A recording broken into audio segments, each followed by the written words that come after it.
ko na kagad, vertigo lang pala yan eh. Dito kayo. Bugbugin ko lang kayo, tanggal na yun. Hindi, ito, pinakita ni ma'am, reseta ito. Lumbar, ano daw siya eh. Nagpa-x-ray ako. Lumbar radiculopathy. Ano? Hindi ba yan ang nagaling? Dali ah. Wait lang, hindi mabasa eh. Radiculopathy nga to. Oo, tama. Eh, Hindi naman yung ganun. sulat kasi, alam mo naman pag sulat, hindi na tayo. Lumbar radiculopathy ito. Iba to. Hindi dyan ang gagaling. Kahit lately lang ako Vertigo alone. Pasok kayo. Ito. Ito kayo sir. Sige po. Iba to mami. Ang lumbar radiculopathy, lower extremities ang pipirahin yan. Ay, hindi. Yung vertigo, rula. Oh, yun ang may... Gewang kayo. Ganun. Ayan, vertigo, yan ang vertigo. Kahit wala kayong radiculopathy, lumbar alone, ay ano, ang tawag to, vertigo alone, talagang apektado yung buong ano nyo, mundo nyo. Oo. Ito, Apektado. Siya po yung una ko talaga papadoktor. Mag-aapektado yung buong mundo nyo. Minsan nga, hindi lang maghapon. Yung iba, sinusumpong yan, 3 buwan pa. So, straight talaga. Tutulog lang yan sila bandang kanan. Madalas kasi yan sa kaliwa pag gumaganyan ka. Tama. Kanan. Kanan lang yan. Kadalasan yan left. Kaya pag nasa kanan ka, patampata ka na yan. Hindi ka pwedeng tumihaya. Pag tumihaya ka, oo. Pero ma'am, eto ma'am, kahit mapagaling ko yung, matanggal ko yung vertigo mo, separate tong radiculopathy ah. Ito na lang po muna. Hindi, kasama yan. Yan. Kasama na yan. Ibig sabihin, mawala ko man yung vertigo mo, pero yung lower back mo, maaring sumumpong ulit yan. Lalo kung nakapaglaba kayo, nagbuhat kayo, yun ang ibig ko sabihin, pag yuko-yuko, ganun. Kasi, yung lumbar radiculopathy, pagkasira po ng mga niyan, mga disc, mga pyesa, yung mga joint-joint, yan ang ibig sabihin ng radiculopathy.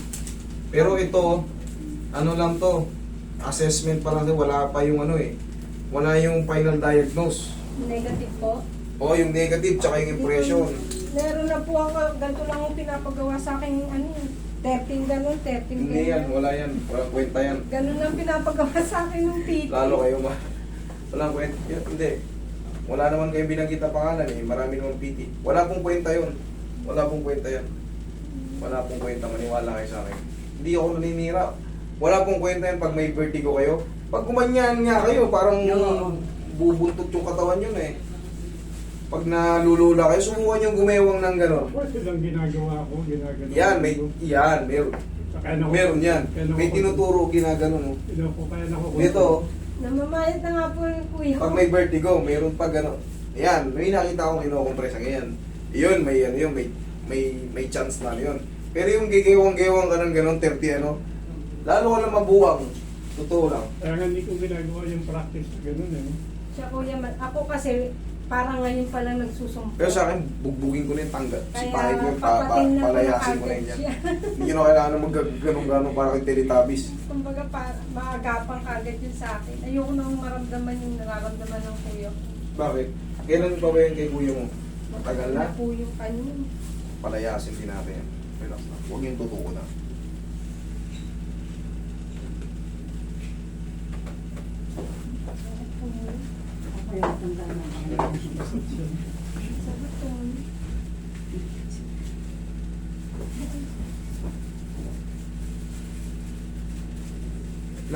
Lahat na may vertigo, dalhin nyo rito.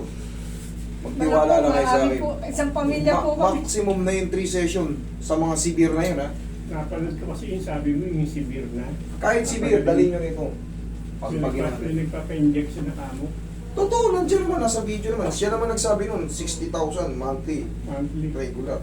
Barin niyo yung sleeper nyo, higa kang patagilid. Ako, na-alarma na nga yung doktor ako sa puso. Baka ano siya. Baka maapekto na. Okay. Lahat normal. Kaya CT scan ako, normal. Sa neuro ko, nagpahingi, normal. Relax na. ENT, pa-check nyo. Pero dito na kayo eh, ako nang bahala. Kaya sabi ko dito na, ito na yung last ko. Last resource ko na eh. Yeah, ako nang bahala yung paklasing nyo. Napanood ko. Kung magkaroon man ng konting ano, tawag nito, may matira ng konti. Pitikin ko lang ng isa tapos na yun. Basta sa mga severe, maximum 3 session, maximum na yun. Sa mga magpo-4 session, basta galing dito, ipipray ko. Okay? Tapa. Ganun ako katiwala. Hindi naman sa ano, Lang na yan. para lang maniwala kayo na kaya natin yan. Nahilo. Sige po. Naliliyo. Ilusot niyo po yung mukha niyo. Sige, tiis-tiis lang po muna. Pag na-traction kayo, yan, dyan yun yan malalaman.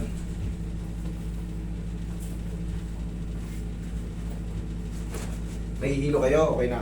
Ngayon, nawala na. Okay, sabi, dadaan lang yan, relax na relax. Pag natapos na yung traction natin, pag minasage ko na yung ulo nyo, pahihigain ko ulit kayo. Para malaman nyo yung changes. Okay? Tapos, obserbahan nyo ng 3 to 4 days kung susumpong pa or talagang wash out na talaga siya. Relax na. Hindi na kayo nahihilo? Okay, good. Relax na ha. Pamilya kayo na may vertigo. Parang gano'n namin nangyayari. Okay. Yung eldest namin, ganun din. Elvis namin, ganyan din ginawa. Pinikik din niya yung ano yun. Doktora naman daw yun. Anak ng doktor. Doktora din. Okay, maganda na ayos na. Pero matagal na yata. Tagal na yun. Tagal na yun. 75 years old na kayo. Ngayon, ilang taon kayo? Sino mas matanda sa inyo? Okay, ilang taon mo kayo ngayon? ma'am? 72. 72, ikaw tayo. 65 ako. 65. Ngayon, ikaw ba yung pinakasibir? Yan, sa amin tatlo. Sa amin tatlo, ako yung grabe ngayon. Lagi ko wala sa balanse. Parang lagi Ang vertigo kasi- Alam ko, lagi ko parang tutumba. Yun, no? Parang palagi mabubuwal. Pag tumayo ka ng ganyan, kailangan mga ilang segundo muna. Tapos para akong lasing naglakad. 3. Pero yung Ganun ako. parang kang lumutang, Lumutang ako. Tapos sandali nag-collapse lang yun. kayo? Oo, kaya nakahawa ako sa supang ganyan. Sabi ko, hindi kaya wala namang kayong ibang complication. Wala kayong mga bypass, wala kayong mga ano, Wala. wala kayong mga ibang internal organ problem. Wala. Okay, basta- Sinig ako ng doktor ako eh. Okay naman ako. Okay. Tuli echo Mga ko. vital- Yung pen ko, holster ko. CT scan, okay. Lahat okay. Sabi lang, vertigo lang daw talaga. Yan, ano. Sige, iayain mo. Pag vertigo alone lang, ba? Nangyari sa akin yan. Eh, nung sinabi ko sa doktor na nagkulat. Ilang taon na kayo nagkaka-vertigo? Tupin-tupin daw yun. Nag-start to last 2 years. Pero hindi Hindi naman po, grabe. ano, Once tapos- lang. Once nangyari sa akin yun. Tapos itong 63 years old ako. Isang beses lang din. Tapos ngayon ito, pag 65 ko. Dire-diretso naman na. Pagpasok ng Marso. Okay. Okay lang kayo, ma'am? Okay, sige. Diyan lang ha, in a few seconds lang. Hahatakin ko yung leg nyo, huwag yung lalabanan ha. Inhale, exhale lang ha. Okay, pag sinabi mo, inhale, exhale. Thank you. Diyan lang muna kayo, huwag kayong tatayo ha. Hayaan nyo lang muna, sumingaw yan. Sa mga vertigo, may mga vertigo, pag nakarati kayo, dito may changes na kagad yan. Hindi man 100%, pero may changes na kagad yan. Tapos, obserbahan nyo ng 3 to 4 days. Obserbahan nyo. Kasi alam nyo naman yung pakiramdam nyo eh. Hindi kayo basta-basta yung biglang tayo. Tatayo ko yun. Hindi kayo makaganyan. Alam nyo naman yan sa sarili nyo. Tapos, nga, obserbahan nyo. Tapos, once na nagpa-treatment kayo ng vertigo, iwasan nyo munang magpuyat. Once na nagpa-treatment kayo ha, iwasan nyo muna magpuyat. Kasi ang pakiramdam ng palaging puyat, ano yung pakiramdam ng palaging puyat? Ganon din, di ba? Yun ang magti-trigger dyan, magpapatrigger. So, pag nagpa-treatment kayo ng vertigo, kahit pa paano, mga ilang araw, 5 araw, sabi natin 1 linggo, bumawi muna kayo sa tulog. Kahit pa paano bumawi tayo. Kung natutulog tayo ng alas 10 o alas 12, kaya sabi natin natutulog tayo alas 12, huwag kayong gumising ng mga alas 3, alas 4. Huwag kayong gumising ganyan. Magpatanghali kayo kahit pa paano, mga 7, 8, 9. Okay, pero kung natutulog kayo alas 10, okay lang magising ng alas 5. At least, 6 hours minimum. Huwag yung 2 oras, konting paluskus ng 15 minutes. Paano kuya kung gigising ka na Okay, pag ihi ng medyo ihi, gising. maya-maya ihi ka ng ihi. Ihi ng ihi. Eh, hindi ang problema natin. May iba kayong complication. Kasi pag iniihi ka na, hindi naman pwedeng pigilan. Oo. Lalo Ano na naman, diabetic. magre-react naman yung bato natin. Kung may diabetic ako eh. Diabetic din kayo, eh. Sige, mamaya, gawan natin ng ano, tapusin ko ito. Upo kayo. Gawan pa natin ng konting ano, gawan pa natin ng konting paliwanag. Mahirap talaga gamutin pagka yung isang gamot kontra sa isang sakit mo. Di ba? Yung kumbaga hindi babagay sa isa. Pero siyempre, kailangan lang natin magtiis ng konti eh, para mawala yung isa. Mawala yung isa. Pero yan, sureball yan. Yung mga vertigo nyo yan, sureball yan sa akin pala. Tatanggalin mo talaga yan. Gaya nga ng sabi ko sa inyo, bigyan nyo ako hanggang, kunyari may matira, bigyan nyo ako hanggang 3 session. Yung susobra sa 3 session, habang buhay ko na kayong ipipree. Okay? Pag inatake pa. Pag inatake pa. Okay? Pero syempre, iba na yung mga susunod na taon na yung kunyari. Ang ibig sabihin ng sumumpong pa, kunyari, Master, nagpa-treatment ako sa inyo nakaraang linggo, sabi niyo sa akin, magpahinga lang. Meron pa pong konti eh. Yan, treat ko yan. Pero kung oy, lumipas na mga maraming taon, 1 year na. bumalik ulit, Master eh.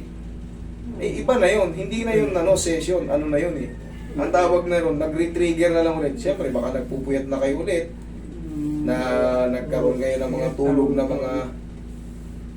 iba na yun. Pero kung yung week by week, yan, malalaman nyo may natitira, itutuloy-tuloy natin yung session na wala kayong babayaran sa akin. Paano kuya kung ba meron siyang meron kaming iniinom na maintenance sa vertigo? Stop na yon? Inumin nyo lang yan, isang beses na lang yan. Ngayon gagana yan. Uminom kayo isa hanggang maximum 2. Inumin nyo yan kasi nakareseta naman na sa inyo yan eh. Opo. Kung meron pa sa bahay nyo, inumin nyo rin kasi sa tulong ko, sa tulong nila, mas kayo magbibigay. Para mas mabilis makarecover kasi yung mga artery nyo rito na iipit, nadidelay yung supply sa blood supply dito sa ulo. Yan yung magpapahilo sa atin. Sa tulong ko, sa tulong nila, ito, mas magbebenepisyo kayo, mas mabilis kayong gagaling. So, sinong pakikinabang? Ako ba? Kayo. Wala. Basta yung may reseta na ha, huwag kayong magpatsamba-tsamba. Ito, binigay ni nung pinsan ko, ito yung ininom niya. Baka hindi magtugma sa inyo. Bumili nga ako ng reseta ngayon ng pang 5 days eh. O yun, kung may reseta kayo, okay lang yun. Meron akong may lakad kami. Teka ako. Mag-take ka lang kayo yan kahit isang beses o dalawang beses. Baka hindi ako mag-enjoy. Mag-i-enjoy na kayo tayo. Enjoy ka na niya sa lakad niyo. Baklasin ko na yan. Pamagitan ng kamay niya in Jesus' name. Hawakan ni Lord yung kamay. Yes. Siya muna. Ako na huli. Higa.